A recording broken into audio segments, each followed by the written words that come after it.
I think maybe the over-the-top dislikes some fans exhibited towards Dark Souls 2 caused the developers to walk back on ideas that were genuinely better. Okay, I could spend a good deal of this video defending Dark Souls 2. In fact, I'm going to compile a video looking at the central complaints about it, and why all of them are wrong and lies from criminals, and I'm going to put that up in a separate video a bit later on.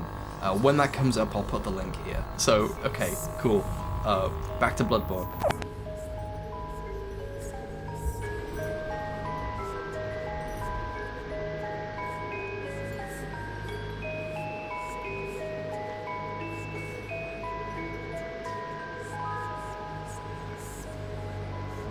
Hello there, ladies and gentlemen. I'm Mauler, and welcome to my response series, of which there is only one other video in it currently. I absolutely love to break down arguments from other people and analyze them in my main series of videos, so why not make it the sole focus in another series? The premise of my response series is opening up the community of YouTube to the difference between opinions and statements of fact, since many have been making comments about how objectivity in game design isn't possible, because it's about everyone's perspective. This is a myth. People have already responded to criticism of Harris's video like many do with stuff like this, as this is his opinion, leave him alone. But this time there's no such argument, considering that Harris openly criticized Matthewmatosis and his video several times throughout. And I mean, he makes several response videos in response to people as well. Well, there's this guy who calls himself Some Black Guy. His video's entitled Bill Nye Ruins My Childhood. Oh dear. Did the science man hurt your feelings? But I thought rational people put facts over feelings. This ultimately means that Harris is absolutely fair game. Regardless of that, I would recommend my fan base brace themselves, since this is going to be my most disliked video series considering the track record I've had with criticizing beloved YouTube reviewers, and that's okay. Voting with the button is exactly what it's for. This is HBomberGuy, or HarrisBomberGuy. He created a video in response to the general assessment of Dark Souls 2 from the world itself and Matthewmatosis' video on the subject. I will link all relevant videos in the description, and it will be a benefit to you all to watch them and gain the full context. However, I am currently here to tackle the argumentation from Harris about the Soulsborne series. I want to go through his video, analyzing arguments, appreciating evidence, and maybe add something new to the conversation. I will also try and connect patterns with his format and style, while of course offering my own perspective on this whole topic. I am a subscriber of HBomb, and I have seen each of his videos. He, to me, has always been extremely entertaining. He can create videos with some incredibly interesting perspectives that add a large amount of understanding to a topic that was previously missed by many. But he will then also make videos that lack any sense of objectivity or appreciation for anyone's perception other than his own. His narrowed view and smug approach to his often ego-driven channel results in content that is essentially a hit or miss, depending on his own bias and how much effort he puts into his research. His personality can cause him to make hard-hitting and fantastically constructed videos. It's just a pity that this coin has another side. And which side does In Defense of Dark Souls 2 fall? Harris, you're a Brit, for Christ's sake, don't spell defense as though you're in the colonies. His video opens with an introduction to tell us why he's making it and what to expect. This game is unfairly maligned. I think Dark Souls 1 was incredible, and people who really liked that one had kind of unrealistic expectations and got inevitably burned by the sequel being different or failing to be as spectacular and new as its predecessor when it came out. Judging it as a game, I think it's really good. Now, the opening 5 words to his statement here are what's important. The rest of that statement is dressing. Is Dark Souls 2 unfairly maligned? It is professed by many that the game is the weakest in the series and that it deviated from coherent design in a myriad of significant ways, and thus earned its reputation. However, if people are over-exaggerating the more corrosive elements of Dark Souls 2, and it has far more to offer than critics would have you believe, then yes, it would indeed be unfairly maligned. But how would you be able to prove whether that was the case? You would need to take established perspectives of those within the industry or the audience and prove them to be falsely or maliciously developed. Or you could prove them to be true and genuinely developed. And so Harris begins his video. The opening argument is about the healing system in Dark Souls 2, a system that has been criticized by many as something that ruins what sense of consistent flow and difficulty the space spent between bonfires occupies, by providing an easy access to many forms of healing that are very effective in allowing you to travel the world with ease. Comparatively, it is said that Dark Souls 1 limits the player on their healing abilities, and this provides a very consistent understanding of your resources and what needed to be managed. ultimately causing an experience that forced players to think about every fight and position they took, as well as having them learn the land as they carved their way through. Harris establishes that the healing in these games will dictate the difficulty, considering it represents the amount of mistakes you can make before you will eventually be sent back to your checkpoint. He then says this: The reason Souls games are difficult in the first place is because of the way damage works in the games. If everything was the same, but all attacks did a half or a quarter the damage they do, the game would be fundamentally different, less challenging, and less fun as a result. So let's break this down. The Soulsborne series would indeed be fundamentally different if you were to double or halve the health of enemies, or double or halve the damage of enemies. There is no denying that. If you were to halve the health, then the game would definitely be less challenging, since the challenge is to rid the enemy of their health. I imagine 100% of viewers would agree with that statement. The problem here is that HBomb uses the term fun, as if that is quantifiable. Let's say there is a man named Jack who is relatively dreadful at video games but plays casually every once in a while for fun. He is compelled to play Dark Souls by his friends and so takes months and months of individual sessions to reach half of the Lord Souls, and then he has something come up in his life. Something significant that prevented him from playing on. If this man had the time, he would have eventually beaten the game. However, had every enemy been given half health, he would have completed the game already and enjoyed his time with the game far more. This is evident by the fact that once he had his own power level increased via leveling and upgrading, he decreased the difficulty of the overall game, and was able to approach enemies with satisfaction for himself, where other more talented or skilled players will not have required these resources. I don't know if it needs to be said, but doubling the damage of your weapon or halving the health of all enemies is essentially the same thing. Point is, Jack did exist, albeit under a different name. I watched him stream his entire experience and I felt a little humbled in that Dark Souls really isn't a game that is for everyone once they get good. Some people just want to play on, no stops or setbacks. They don't want to be punished and held back, which is not an insult to Dark Souls, but it is why people still talk about whether or not it should have an easy mode. Many games require a form of study or attention and time, not the least of which would be games like Civilization, Dwarf Fortress, StarCraft, Oxygen Not Included, Factorio, The Binding of Isaac, and Crusader Kings, to mention a few different genres. This is something many people around the world want: mechanical depth, extended periods of time devoted to a system, and viewing your own improvements as time passes, mastering what appeared to be quite the feat. The reason I need to establish this is the two words here: less fun. Considering there are people who are on the opposite end of the scale, the people who prefer a simplistic game with little in terms of punishment. Hell, there are people who seem to enjoy drilling into their own heads, or a masochist for general terms. It would seem that something being less fun is almost impossible in a general sense. There would have to be a special circumstance. For example, if you want to share that it is your own feeling, that is absolutely fine. But here, it is inaccurate. Since if the game did halve the health of all enemies, Jack would have had much more fun while playing, while people like me and perhaps you, Harris, would have wondered why the game was so easy, and thus had less fun. Hell, what if Dark Souls had double the health of all enemies from the get-go, or a hard mode? I imagine Harris would be against that concept, but what if we lived in a world where that was normal? Can you honestly say how much fun is brought from it? The reason I have tackled this thoroughly is that we're going to see a pattern in Harris's work. He will often make a strong premise based on factual and presented evidence, but then he follows that by a weak conclusion. Additionally, he will shoehorn in the term fun as if it is accurate when it simply is not, nor is it helpful to the conversation. But the problem here is the constant need to prove that Dark Souls 2 is indeed better than Dark Souls 1. So already he needs to start manipulating the language, because if something is more or less challenging objectively, it doesn't mean it's more fun. It doesn't even mean it's better designed. However, if something is more or less fun objectively, he may as well be saying it is better, and that is far more satisfying to get out in the conversation whether or not it's accurate. However, he hasn't tipped his hand yet, so let's wait for that. Souls games have no difficulty setting because there's almost no way to make the game easier without fundamentally altering the thing that makes the games fun. In this scenario, the thing that makes the games fun, according to his previous statement, is the amount of health the enemies currently have. If we change that in any way, we will change the amount of fun according to this. What is interesting here is that I agree with him completely, but for different reasons. Changing how much health enemies have would change how much fun the game is. Yes, it would make it far more fun, or much more fun. Or a little bit better, or mostly the same, or worse, or a lot worse, or terrible. It would change based on how much they changed it, who's playing the game, and how much time they've spent with the game.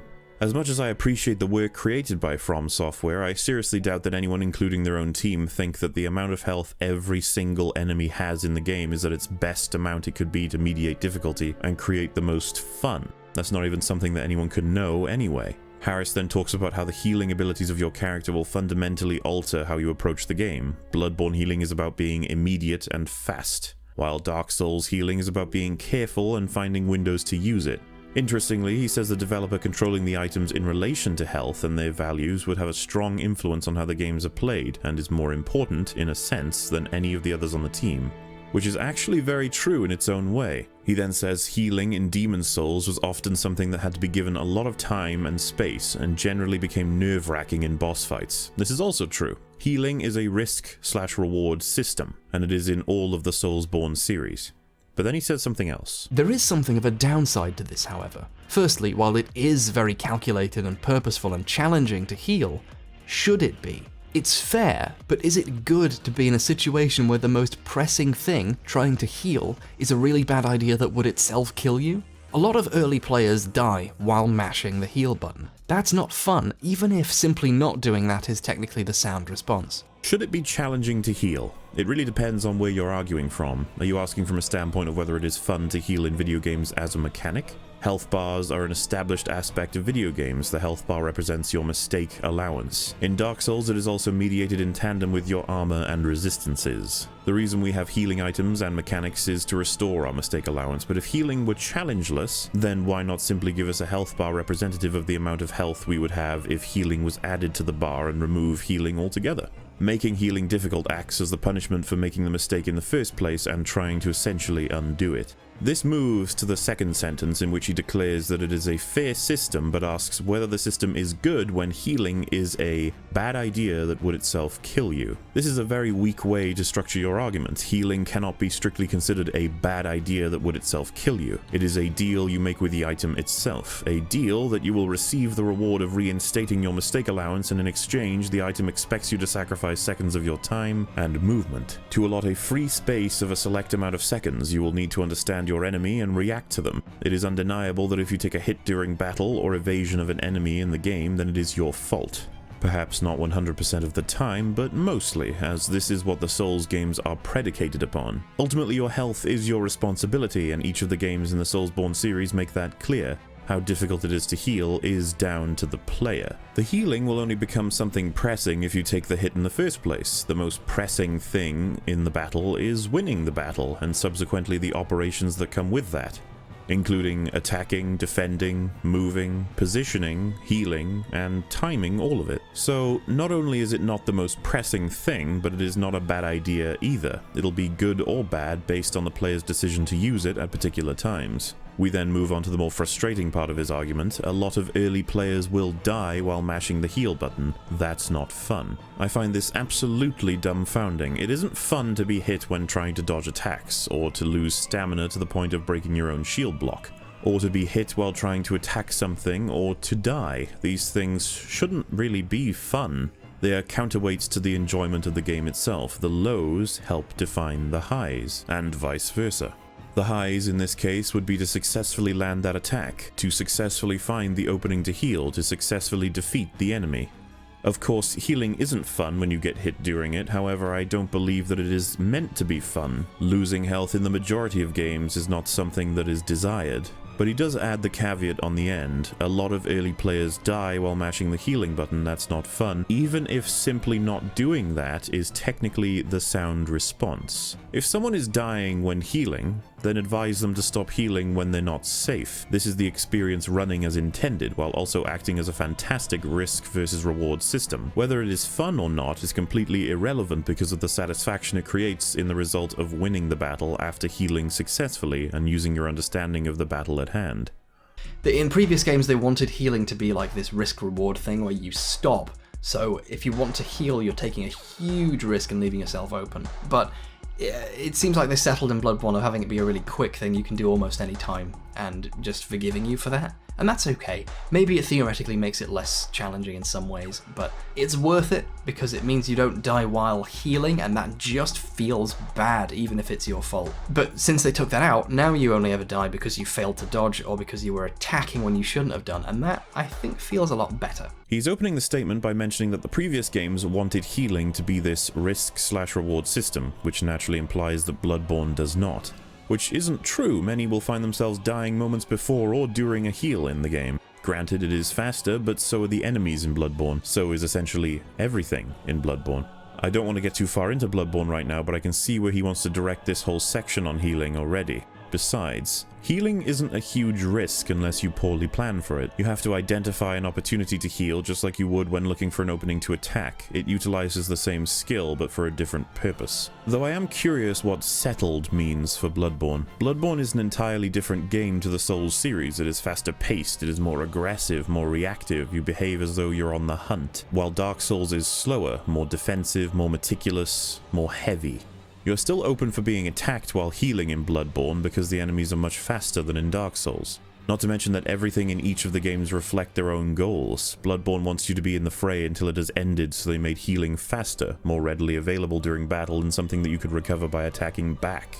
They gave you a ridiculous amount of stamina to begin, allowing you to escape many situations and attack many times with plenty of stamina remaining. There are countless choices made to facilitate this change. It wasn't changed because the developers thought it wasn't fun to heal during battle. This is evident by the return of the Souls healing system in Dark Souls 3. If I wanted to spin a narrative, I could say, wow, it looks like From Software decided that Bloodborne was really bad and so didn't carry over significant features. But that would be incredibly disingenuous and ignorant of the styles that each of the games employ. He goes on to say that maybe it theoretically makes it less challenging in some ways. This is a very wonky statement, making use of maybe, theoretically, and some ways. But the gist of it seems to be that healing, being faster, having more heals available, and granting you massive stamina would make the game less challenging. I think we can all agree with that, despite the caveat that the enemies do indeed move faster. But didn't you say this? The game would be fundamentally different, less challenging, and less fun as a result. Making Bloodborne less challenging in terms of healing is good, but making the Soulsborne games less challenging is bad. I disagree with both of these statements, but let's look at the ending of the statement.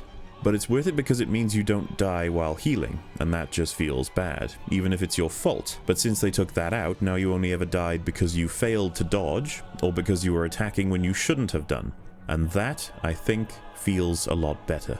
It feels bad to be hit when healing, and that's good enough as a reason to remove the chance of it happening altogether? Well, why don't we remove the ability to be hit while attacking, adding some kind of stasis effect? Or how about we remove death entirely? I never thought it was that much fun. Clearly, there's an issue here. Then you tell us that being injured or dying thanks to failing a dodge or attacking when you shouldn't have is the only way you will suffer, and that makes it feel a lot better. Well, similarly to attacked when you shouldn't have done, how about healed when you shouldn't have done? I would appreciate the distinction of what the difference would honestly be, since if you remove the chance of being hit while attacking, then you would also likely make certain people feel a lot better. If you watch the portion of the video where Harris says all of this, you can see him blatantly mistime a dodge, after successfully healing, and then mistime a jump again, killing him. He uses this footage to explain that healing while fighting isn't fun if you are injured or killed. The problem here was simply a mistimed roll. You need to give yourself more space or a better opening of time against these kinds of enemies. And that is honestly a rewarding set of mechanics, since you can regain your chance to make more mistakes. This is a friend of mine called Fortier, and he is currently fighting the Smelter Demon, and he gets reduced to an extremely low amount of health. But he knows he has to wait for his opportunity to heal, because Smelter Demon has an aura of damage and a comically large hitbox, so he waits for his opportunity, and then takes it. The system here working perfectly. Hell, watch this. He forgot to put his healing on the quick select and ended up applying a new resin to his weapon. But because he waited for his opportunity to heal, he got away with the resin too. No! Okay, I meant to heal, but sure. Since many of the interactions, be it healing, attacking, or applying a resin, usually cost around about the same amount of time, since they all follow the same risk/reward system. However, this unfortunately seems to be a biased argument against a system that is working perfectly well, and it has been forged in order to prepare for the inevitable defense of Dark Souls 2, or more accurately, how Dark Souls 2 is better than Dark Souls 1. He then talks about how if you play Demon Souls in a certain way, you can gain access to near infinite healing, and once you nail the individual fights, and healing when appropriate, you will become unkillable. This is true, and potentially why they changed the system in Dark Souls. And then he says this. Dark Souls replaced this health system entirely with the Estus Flask, a healing item which you couldn't buy more of. You had a limited amount of uses which recharged at bonfires or when you died. Yes, I know you can also get health back by using a humanity, but doing that burns such a rare resource that I couldn't really regard it as a source of healing, unless you're one of those good at Dark Souls people I've heard so much about. Well, firstly, humanity is not strictly rare. You pick up quite a bit of it even in the opening of the game, and there's even positions early game in which you can farm it. Honestly, it depends on how you define rare. Secondly, you couldn't regard it as a source of healing? You mean the thing that will literally heal you? The item that you can consume multiple times in one life that will heal your health bar fully from as little as 1% is not regarded as healing by you. Well, you are simply wrong. Finally, why do you have a passive-aggressive hit against the community that surrounds the game here? I understand that the Get Good meme is from the Souls community, and there are many people telling you that you are doing something wrong rather than it being a moment of the game being poorly designed.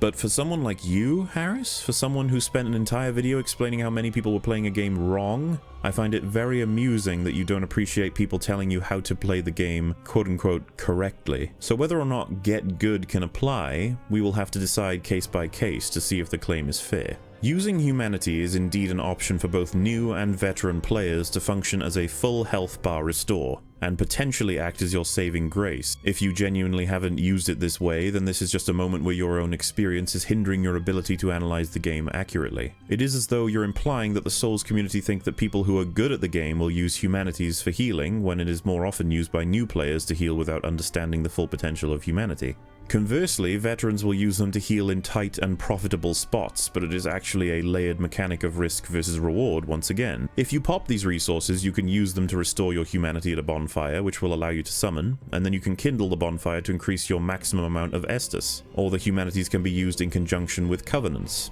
This is a glaring oversight and is paramount to your analysis of the healing systems in the games, not to mention what can happen once you have the rite of kindling. Overall, your statement here makes me think you simply don't use humanity to heal and feel that nobody else should be either. I'm sorry, Harris, it is a healing mechanic that can work as a last resort to push you further on your run from a bonfire to another. Or as a last gasp, it can save your life in a boss fight. But once it's gone, you can't get it back with ease. It takes time to replenish your stores. It also means that there's a net maximum amount of times you can possibly be hit by enemies or a boss in a single run. In this regard, Dark Souls is tremendously more difficult, but also more satisfying because of the new element of challenge it adds. However, you're still left basically prone while you do it, and it still takes just long enough that getting killed while trying to heal is an annoying and common possibility. He has the premise right, that Dark Souls added a new system from Demon Souls that restricts your amount of healing, thus limiting your mistakes and providing a sense of satisfaction if you overcome the odds with that limitation. But then he says the healing takes just long enough to be annoying to die from. This is an example of showing one's hand when analyzing content. It isn't that the healing is objectively too slow, or the Bloodborne system of rally and 20 heals is objectively better. It's that the animation is just arbitrarily too long. We don't get the admission that this is only how he feels, but once he's able to slip that piece of argumentation past, he can then avalanche a whole load of arguments on top to wedge in the perspective that he has. I wonder what would be the right amount of time, or what would be considered too short. If we're willing to accept that healing isn't fun in Dark Souls, which, as I mentioned, can't even be said in any way other than personally, Harris will begin to reveal what his actual intention with this video is. And it means if you're on a run to a boss and you take a certain amount of damage, you feel like you're already doomed on this run, because there's no way you can get past them with that little health remaining, so you have to go back, or just go on a doomed run and die and come back again. And that can kind of wear down your ability to keep playing the game and enjoy it, which is a big deal in games. So this was very charged in that you can see him turn on Dark Souls 1. He is close to bringing in Dark Souls 2, and we are now waiting for the other shoe to drop. Firstly, he says that if you take a certain amount of damage, you feel like you're already doomed on this run, and that there's no way you can get past them with that little health remaining. This will obviously be assuming that we do not have humanities as an option, since Harris has deemed them non-healing items, nor do we have access to divine blessings, Elizabeth mushrooms, or miracles. For the sake of his argument, we need to ignore all of them. But even then, doomed, as opposed to being invincible as you stated in Demon Souls, I would find that to be a worthy upgrade in terms of a challenging piece of design. This is a bizarre piece of criticism from Harris, since my response to him would likely be this. In this regard, Dark Souls is tremendously more difficult, but also more satisfying because of the new element of challenge it adds. Apparently, Dark Souls adds more satisfaction by limiting your healing items.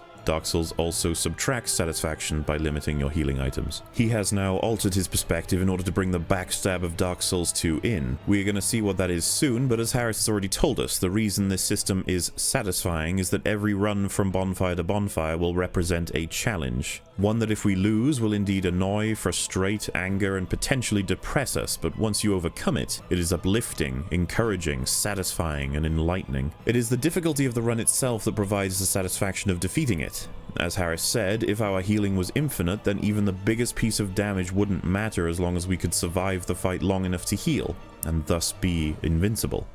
So, to return to the statement, there's no way that you can get past with that little health remaining, I call that perseverance, my friend. If you've been losing to the gargoyles with 10 Estus and one time you get to the fight with just 3 remaining, it is entirely up to the player whether they want to try or not. Maybe you could still gain something of a bit of an understanding of the enemy from this run, or perhaps you just want to see how well you can perform without the safety net of more healing options. To take the opportunity to develop your skills. The feeling of defeat is not an inherent feeling in players everywhere, it is simply something you have chosen as the downfall of the system, when in reality both you and I are aware that this acts as a boon for many players. Again, we can't have the highs without the lows. Then there's this line here.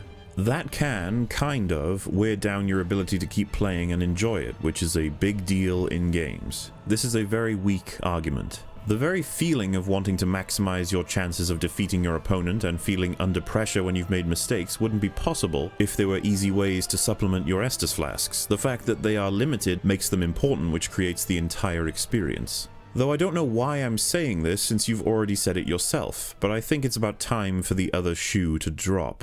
Dark Souls 2, in my opinion, fixes some of this pretty well. Firstly, it takes an age to drink again, making it even more deliberate than the Demon's Souls one, and your health actually recovers over a very short amount of time instead of instantaneously. This forces the player to not even consider healing until they're free and clear, because there's no chance they'll just get the Estus to their lips before getting hit and stay alive. Ironically, by being even more slow and deliberate, it further disencourages the thing that causes annoyance when it doesn't work, dying while trying to heal.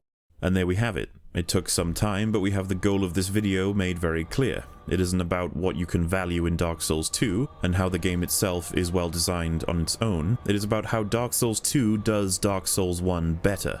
Because Dark Souls 1 is the enemy in this video. The sheer lengths he's going to go to try and prove this will be unfathomable. And it begins right here, so let's get started. Check out the language he's using here. Fixes some of this pretty well. He's implying that not only are there multiple issues with the healing system in Dark Souls, but the system itself requires fixing. Dark Souls 2 is apparently an upgrade, however the only issues he's raised about the system in Dark Souls 1 so far is that you can sometimes be without the ability to heal, which is literally the crux of the healing system in Dark Souls 1. The system can't function if there's no failure state. Therefore, there is nothing to fix by his own arguments. He says that taking longer to drink Estus is more deliberate than in Demon's Souls. I think he meant to say Dark Souls here, but what does deliberate mean? Are you saying that From Software have always tried to imply that you shouldn't use Estus during battle, and their way of telling you that is healing takes time? Therefore, to try and make his message clearer, From Software made it so that Dark Souls 2 had you drink for even longer, and it recovered over time instead of instantly, to try and tell you that healing while in fights is a bad idea? The reason I can't possibly agree with this is that there isn't a fight in Dark Souls 2 where it is a bad idea to use Estus while in the heat of battle. It is in fact rather easy, you simply need to do as I recommended previously, find your opportunity. As you may have noticed in the background, there is a handful of clips where drinking Estus against a vast majority of bosses in the heat of battle in Dark Souls 2 is more than possible. It's practically encouraged. Moving on, however, he says that this forces the player to not even consider healing until they're free and clear because there's no chance they'll just get the Estus to their lips before getting hit and stay alive. Again, this is factually wrong. The player isn't told anything here objectively. Neither are they forced to do anything. And the fact that he will say this without a hint of subjectivity is extremely weak. There are plenty of opportunities during normal and boss fights to use your Estus. The theory that they discourage the usage of it is nonsense. I would assume the only reason they extended the usage delay for Estus in DS2 is because they had additional healing options and wanted to balance it in some small way. Obviously I'm speculating because I don't actually know the developers personally, and neither does Harris. As the background footage continues, you can see more Estus being consumed during the heat of battle very close to bosses. If From Software didn't want me to do this, then they should have done a better job of making it more difficult. What I think is more likely is that Harris hasn't experienced this himself, or he's omitting it. Next up we have, it further discourages the thing that causes annoyance when it doesn't work, dying while trying to heal. So he reaffirms the point here, which again makes little to no sense at all, since now the conclusion is, Estus healing in Dark Souls is bad because we will find ourselves getting hurt when trying to use it during battle. And getting hurt while healing isn't fun, despite the fact that it almost certainly is the player's error. Dark Souls 2 fixes this, for one, by making it take even longer to take effect, thus telling the player not to use it at all. I don't know how he could have written this out and not spotted the twisted logic. If this even were true, then you're essentially telling me that Estus is only meant for healing between battles or when the boss is at the opposite side of the room, basically when no one can hurt you. And if that was true, then the developers would have given it a 7 to 10 second wind-up, surely. Literally making it impossible to do without taking a hit. In reality, they made it take the amount of seconds that means you have to find an opening during the battle at hand, literally about the same time as the average swing from your sword. Because fundamentally the player fucked up when they took a hit, and now they have to make up for it by finding a window in which to recover that free hit. If you get hit again while trying to find that window, you'll be running out of opportunities to claw back your advantage, and that, Harris, is the tug-of-war rhythm of Dark Souls 1. Besides that, what makes Dark Souls 2 any better if you genuinely believe that to be the case? Dark Souls 2 also supplements this with life gems. Life gems are a little bit like the grass, down to being purchasable and coming in numerous sizes. They take a while to use and they heal over time, very slowly. This is genius. You see, attrition isn't necessarily a fun kind of challenge. It can create a nice feeling and a risk that you'll be worn down too far to make it anywhere, but you know what isn't fun? Knowing you're definitely fucked, because you'll most likely lose the remaining health you have before you get anywhere new. Knowing you're at the limit your healing can possibly take you with your abilities and you're just not good enough, and you're gonna have to keep playing this area over and over, or go farming and level up or something. So the first thing is that he declares life gems as genius. This tilts the entire conversation for him since he is aware that the standard criticism for life gems is that they skew the entire difficulty of the game, just like the healing in Demon's Souls can, which Harris has already stated himself. But now the system is apparently genius, and you'll have to twist more aggressively for this to pan out as a consistent analysis. Additionally, he is front-loading his conclusion here to completely flip the perspective on life gems preemptively. Clever, but he has to provide strong argumentation for it to stand. The last angle to this opening is that there is an important sort of lesson in basic English language debate. You'll operate with PEE. This stands for Point Evidence Explanation. I make the point that humanity is a useful healing item. I show my evidence for this point with battles in Dark Souls where humanities have acted as a saving grace and literally filled a health bar. I explain that the health bar being healed and the use of it as a last resort is in full operation and how this is feasible thanks to the amount of humanities on offer. That is the standard way that I and many others including Harris usually debate and discuss issues, but here he's opened with the conclusion of the explanation. This is genius. Aside from the fact that I am obviously criticizing the quality of his writing here, it is manipulative to bookend the evidence and the point with your own conclusion. It is called poisoning the well, and you should avoid it at all costs. Unless the evidence makes it undeniable, which in this case is quite the opposite. We have him using the term fun again, which is always ironically frustrating. As I have stated previously, my friend Jack would have far preferred these games if everything was a lot easier, if he had triple health and damage, and if every enemy was halved and crippled. He would have had a lot more fun with that game. So I accept the argument that attrition isn't necessarily fun, because it's undeniable that anyone could have any level of fun with any level of product. Fun is always subjective because it is a feeling, but this as a concept is something that Harris will sometimes agree with and sometimes actively deny. For example, he tells us that it is not fun to lack the health you think you need to make it to the next checkpoint. This falls apart once again when considering that it cannot exist as a punishment without the health items being important and meaningful. Besides, what is more likely than a player admitting defeat is that you'll be under pressure and fight harder and with more focus. If you die, you could have a better understanding of the area and can develop from there. Once again, dying isn't meant to be bloody fun. It is a learning experience that leads to players eventually reaching their goal, which can be massively relieving and rewarding. The recognition of a challenge defeated by them and them alone.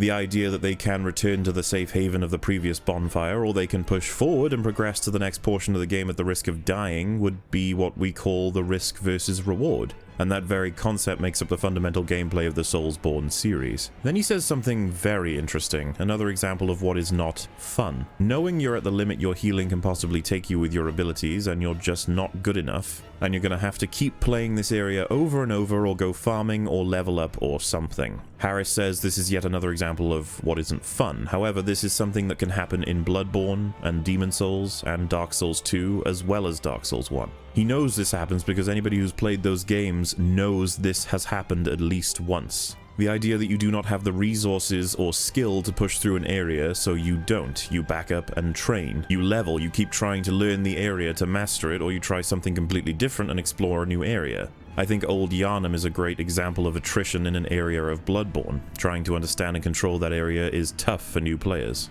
This is a basic level of learning that will occur naturally and actively depending on the player's engagement with the game. It is interesting to me because he believes that life gems answer this question. Life gems give you the health that you need to push through, but let me ask you a question.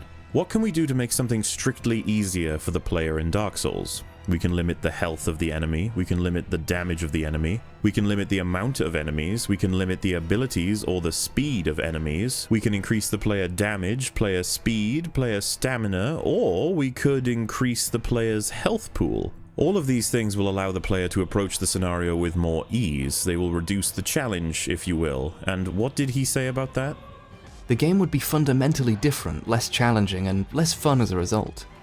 Decreasing the challenge will make Soulsborne games less fun. Increasing the player's health pool and reducing the challenge will make the game more fun. I don't even agree with either sides of this contradiction, by the way. They are both nonsense and subjective in terms of how much fun you're going to have. By bringing back theoretically infinite health, but making it heal very slowly, the creators have introduced a way to get around this annoyance without making the player feel totally invincible. They also have tactical uses. Since they take a while to use and are slow, they're risky to use in fights, but if you're good at not immediately dying, they still heal you. So you can run out of Estus and still have access to a source of healing that requires some skill to use effectively, which is kind of cool and smart. They're also useful for if you expect to take damage, but don't think you'll be able to stop and heal later.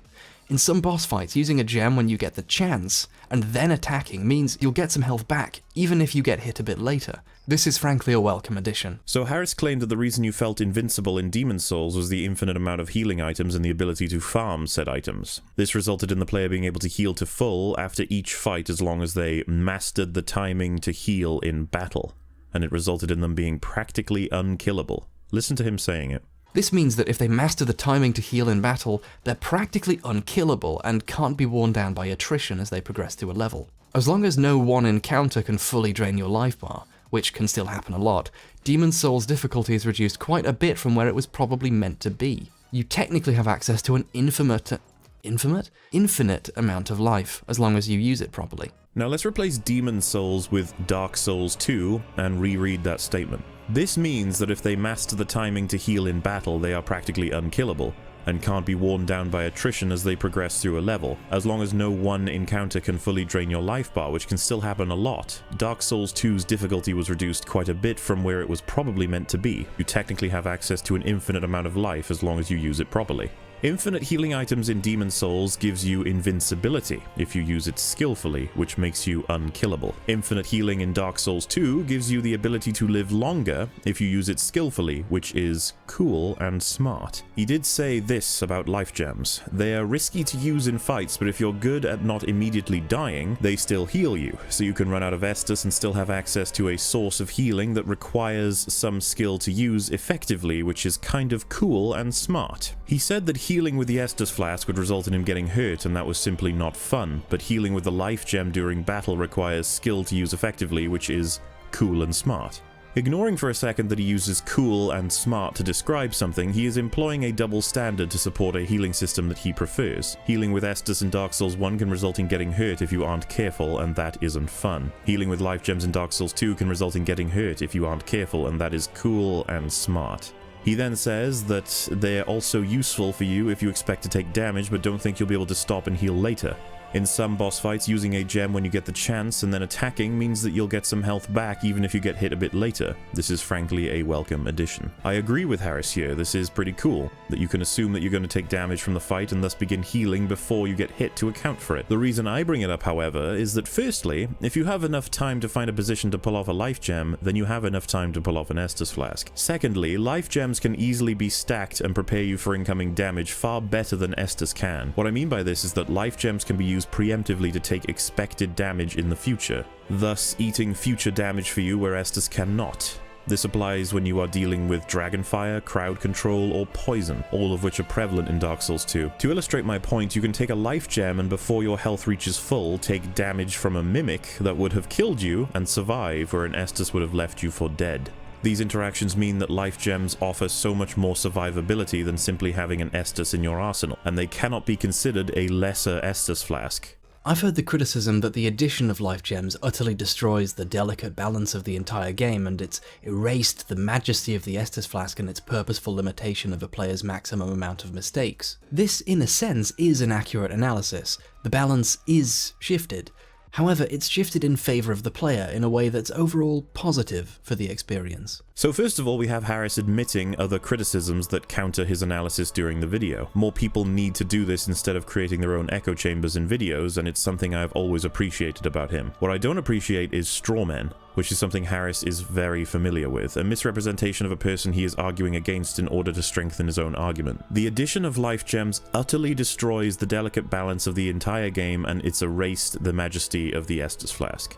Look at the language he's used to represent the argument. Utterly destroys, delicate balance, erased, and majesty. The reason he is using such emotive and superlative language is to set up the straw man to be completely unreasonable. Make the person who is constructing the argument look ridiculous, and it is far easier to defeat them. This is how I would present the argument. The addition of alternate, farmable, and infinite healing items makes the balance of managing your health resources fall apart, because the player will no longer have to take consideration of their resources, they will simply have an infinite source. This is supported by the fact that there is a vendor that will provide you an unlimited source of life gems from the moment you've spoken to her after defeating the Lost Giant, which is often referred to as the tutorial boss. Not to mention that after focusing on things like repairing equipment and leveling your character, you can spend your remaining souls on life gems and keep a consistent steady source of them throughout the game. This means that you can farm them, but you don't need to, unlike Demon Souls, which could at least mediate the benefits by making it boring to achieve.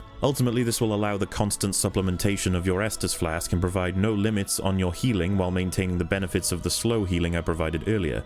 You can even find yourself using them to shave off the remaining pieces of health you have missing to improve your odds of approaching the next area because they are so plentiful.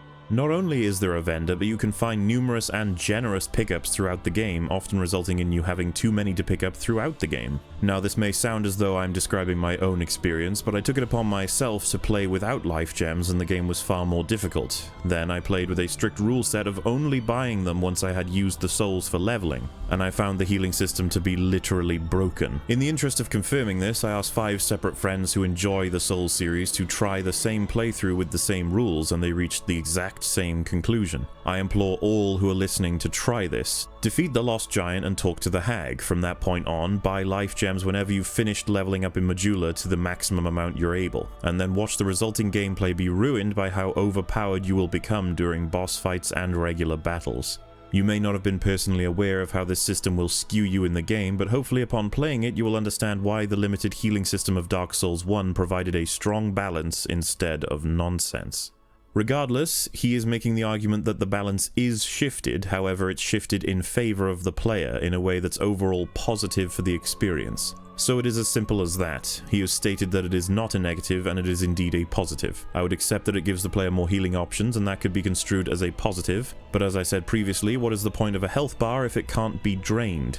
This is important because once you finish a playthrough of Dark Souls 2 and really look at your inventory, you will find a massive amount of healing items that is unheard of in a game that wants you to cherish your health pool. The obvious argument is that you should just give the player infinite health or super easy healing. Why stop with Dark Souls 2, which is something that he covers straight after? Bloodborne probably does the best with its use of healing. Blood vials are simultaneously infinite and finite. You can buy a bunch quite easily, but only have 20 on hand at any time. the more you find in a level are immediately usable if you have less than 20 on you. So you can use more than 20 if you use one in a fight and then one drops from a corpse later, which happens fairly often. The healing's also quicker, and you have a lot of control over movement while you do it. This is good. Here we have another example of Harris being completely correct with the premise to a T, aside from the whole Bloodborne probably does it the best comment, which he has yet to prove in any way. He has all the facts lined up and representing the truth, and then we have our expected malformed conclusion. This is good. It is not strictly good to have more health, faster health, easier health, and farmable health. These are not strict upgrades, they are changes. They make things easier, sure, but all of it reduces the challenge in healing. I genuinely believe that Dark Souls is not a series in which infinite health matches it well. Limited Estus flasks are a fantastic system. It allows the developers to surgically craft runs between bonfires, knowing what players will have at the lowest and highest on average. Therefore, constructing a path allowing for X amount of mistakes and increasing that limit as you progress in the game. This will usually force the player to improve naturally, and that is a very clever approach to defining a difficulty curve. This, however, doesn't work for everyone, and people like my friend Jack would more than likely prefer infinite healing, which would mean removing any semblance of meaning from the healing system in general.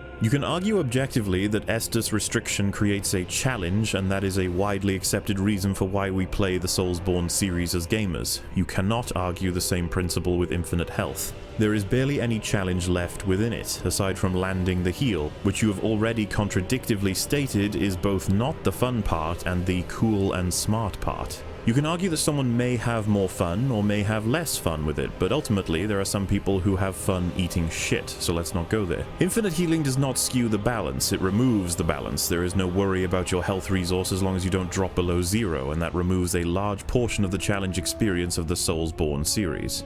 Or better put, The game would be fundamentally different, less challenging, and less fun as a result. but hey, I didn't say that.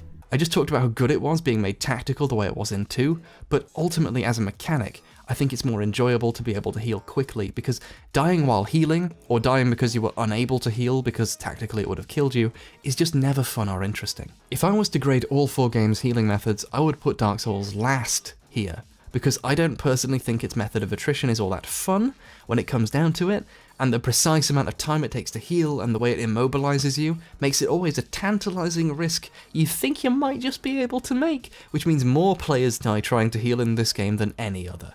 I think Dark Souls 2 is the second best behind Bloodborne, and hey, that's pretty good. So to finish his section on healing, he admits that he talked about how tactical healing is good, but now he is saying it isn't, or rather that it is more fun when it isn't tactical, it is more fun when it is easy. This is ridiculous. You should be punished in the game when you have failed. Incorrectly dodging an attack, or healing when you're in danger, should punish you. There's no way around that conceptually. Hell, it still happens in Bloodborne. Then he twists his own perspective here because the floodgates have been opened with the word tactically. He described the life gems as a tactical choice during battles, but this would obviously apply to Estus as well, so he has to skew the wording. Look at this. Dying while healing or dying because you were unable to heal because tactically it would have killed you is just never fun or interesting. Tactically it would have killed you. He is implying that sometimes you simply cannot heal at all, and you will die, while in something like Bloodborne you will never be without a chance to heal. This is wrong, because there's always a chance to heal, and it is a tactical choice in the game. You need to understand your enemy and identify your opportunity, as I've shown several times already. On top of this, he once again reaffirms that dying while healing isn't fun, and he adds, or interesting, on the end this time. Tell me, Harris, how interesting is it to die in general? How interesting is it to die during attacking? How interesting is it to die during a dodge? How interesting is it to be killed by something you didn't see? Dying while healing isn't strictly supposed to be fun. It isn't strictly supposed to be interesting. It is supposed to kill you. And your logic here is extremely weak. We have Harris saying that he wants to grade all of the games in terms of their healing methods, which to me is useless to the analysis because there are so many more variables to consider. And without the supporting evidence, this is incredibly arbitrary, but the man may do as he wishes. Harris says that Dark Souls has the worst healing system and Dark Souls 2 has the best behind Bloodborne. His reasoning is once again that healing in Dark Souls is a honeypot and it will kill you more often than not, while other games are more forgiving. We've been through this once before, but once again he has more evidence for the difficulty of healing. Watch this. If we slow his footage down, we have Ornstein recently ending his lightning bolt and preparing to start a charge. This is the frame in which he starts his charge wind-up.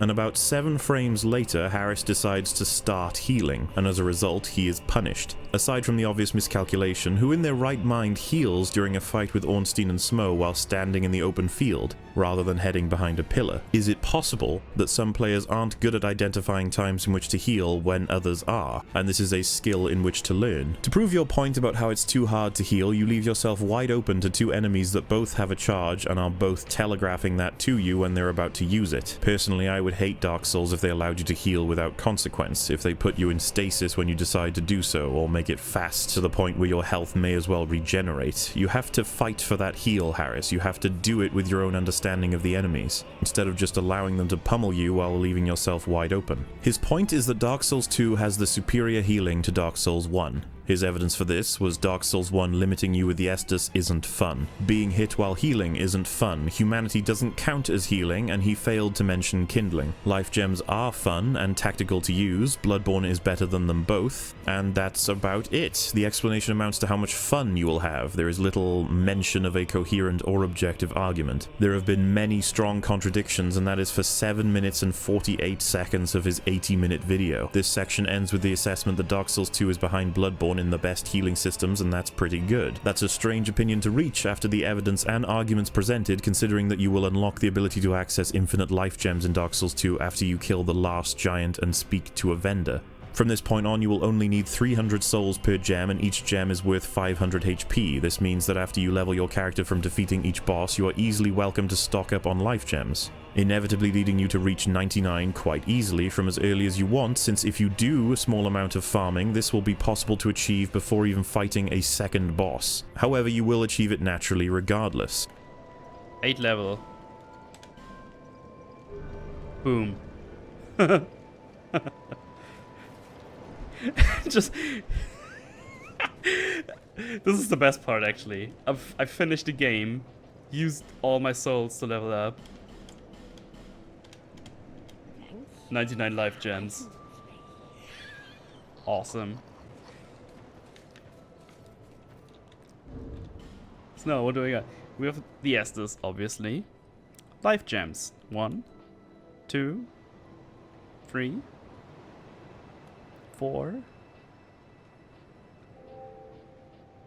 5, 6, 7, 8, 9, 10. And at certain points in the game, it'll get ridiculous because of the amount of souls they provide you in Dark Souls 2. This ultimately means you'll have almost 100 basic stackable Estus charges in your arsenal, irrelevant of your other healing items. If you choose to put your points equally into adaptability, strength, dexterity, endurance, and vigor, which any sane person may or may not, running with your average sword in the game, nothing will be able to stop you except extreme circumstances. The addition of life gems isn't the problem, it was making them so readily available. Dark Souls 1 had the opportunity to kill Pinwheel and gain the ability to have 20 Estus, but killing Pinwheel is something veterans can still have trouble with from Soul Level 1. And new players probably won't even understand what kindling is, or even go to Pinwheel before getting the Lord Vessel. They can, but it's unlikely. Basically, Dark Souls 1 at its easiest gives you 20 Estus flasks to use, which isn't even easy to achieve. Dark Souls 1 at its hardest gives you 5 Estus flasks to use, which is actually very hard to manage. Dark Souls 2 at its easiest gives you over 200 kinds of Estus flasks to use at base, which is easy to achieve. Dark Souls 2 at its hardest gives you around about 100 Estus flasks to use naturally, which is easy to manage. And there we have it. It is clear which game has the system behind it cultivating the path forward in terms of difficulty. The system that will funnel the player into adversity and challenge consistently and account for how much health they will have at the time. Dark Souls 2 is a cop-out in terms of healing. It added a whole bunch of extra forms of healing to appear as though it had multiple layers of strategy, when in reality it revealed that the team behind it did not have any intention of crafting or balancing the difficulty of each area by hand. Instead, they did as they wished, and players were left to grab as much as they could find, or in certain cases, as much as their pockets allowed. While over in Dark Souls 1, take 5 or 10, but if you're willing to make a long journey, make use of the right of kindling, pop your humanities, assuming you're okay with losing them, and use your own knowledge to push your limit to 20, a mere double of what your base maximum is, then you can do so. But it won't be simple, and you have to perform this for every new bonfire if you want to maintain it before the Lord Vessel is found. Dark Souls 2's healing system as it currently stands completely missed the point of what healing was used for in its predecessor in terms of dictating difficulty and went in the complete wrong direction. We can only be thankful they didn't bring this back in Dark Souls 3. Once you achieve what is essentially infinite healing, it will absolutely ruin boss fights, and it will ruin your average encounters. The footage you've been seeing in the background was an experimental playthrough I performed, and the rules were as follows. You cannot farm souls. You may only spend spare souls on life gems after leveling up. You must level adaptability to cause agility to reach 105 before leveling anything else to account for iframes. Once you have reached 105, you have to level strength, dexterity, vitality, and endurance equally. You must explore the land as much as you can, talk to and not kill all NPCs, and take the game naturally and carefully. This resulted in reaching 99 life gems at the 3 hours and 34 minute mark, and permanent coasting through the game as the enemies could not stop me. I didn't have any special armor or special leveling, boss fights were an embarrassment, and exploring was extremely easy. Take the Smelter Demon for a poignant example. His aura of damage is negated by the life gems, and stacking them ahead of time gives you the benefit of being able to heal fully even after eating extra hits from him. Interactions like this are throughout the game, and you will see them for yourself. I'm afraid that after looking heavily into this, the complaints about life gems are completely genuine. Life gems as a system aren't that bad. They are slow-acting Estus, which offers interesting and tactical uses in battle, as Harris said. But giving the player such an incredibly potent and infinite amount was a mistake, and it manages to rot the game from the core. I implore you all, if you didn't know about this, to replay the game with the rules I used and tell me you didn't find it incredibly easy compared to the last time you'd played it. The only times you're going to die is when the game absolutely spams enemies at you or in other extreme circumstances. The healing is an objectively strong issue when it comes to the fundamental aspects of an RPG. It conflicts with the ideas behind having the player make important decisions in relation to their own survivability, and allows the players to approach the game as though it's a hack and slash with regenerating health. And that's a real shame, but on its own it isn't enough to say the game is badly made. That's going to require far more evidence.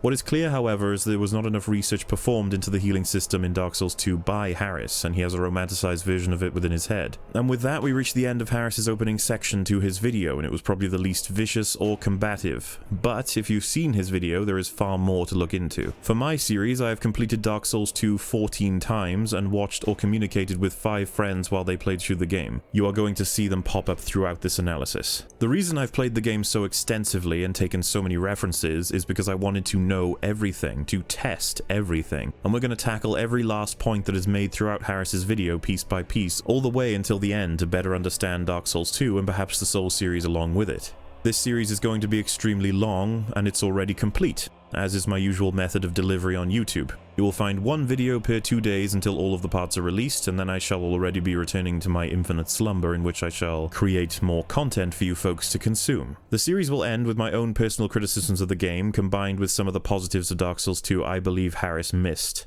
At the end of that, my final thoughts on Dark Souls 2 will be made clear, and my current estimation of the series will be about 10 hours long, split into several different sized videos, because the concern is less about the length and more about the subjects being covered being split efficiently. Which basically means you're in for a long ride, folks. Please let me know what you think of the style in the comments, and I will get back to you. Thank you for watching, and I'll see you next time.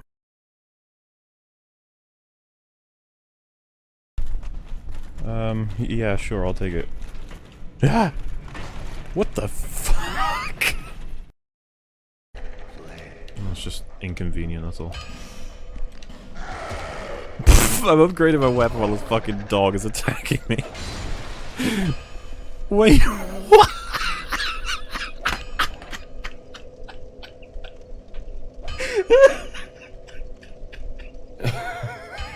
What the fuck? It's like a statue he's fucking making.